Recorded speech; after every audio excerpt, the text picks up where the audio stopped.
What's going on, guys? This is Cunine, and welcome to my review of NBA Jam on the Sega Genesis. NBA Jam is one of the few sports games that actually gets it right. It's widely regarded as one of the best sports games and Sega Genesis games. It was developed by the beloved Mark Trammell and his staff over at Midway. It was also published by Midway in early 1994. This was a multi-platform game, so it also came on arcade, Game Boy, Game Gear, Sega CD, and Super Nintendo. NBA Jam was originally an arcade game, and that really shows. If you're looking for a realistic basketball game, then look away, because this is one of the most absurdly imaginative sports games ever made. You can choose any team out of the 92 through 93 NBA season, and even some hidden players such as the developer himself. Since this is a sports game, you may be expecting free throws, fouls, and out of bounds.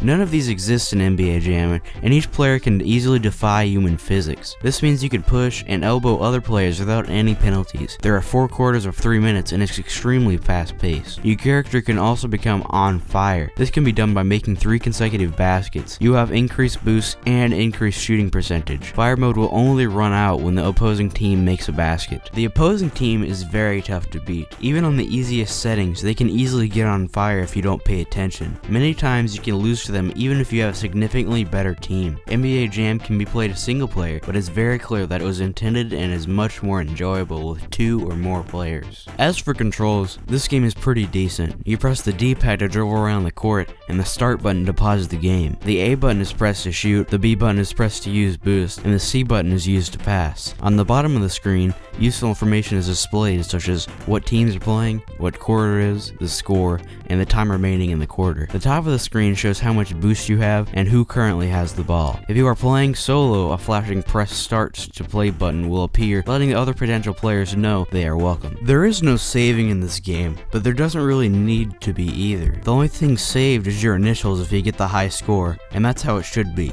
It's an arcade game after all. Graphics are one of this game's selling points, and it's no doubt one of its best features. All of the colors are vibrant and the animation is done very well.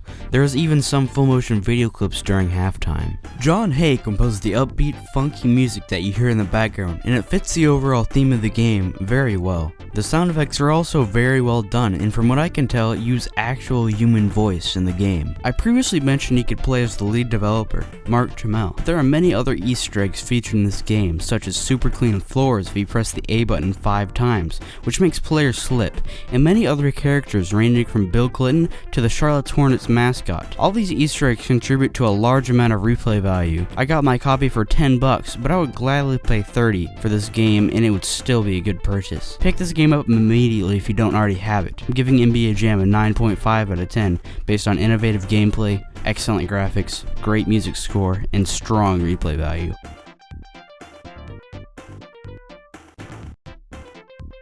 Disagree? Have suggestions for the next video? Leave what you'd have scored the game and any suggestions you might have in the comments. My last video was a review of RC Pro-Am, one of the best NES games ever made. Click here to check it out. Be sure to like this video if you enjoyed it, and subscribe if you want to see similar content.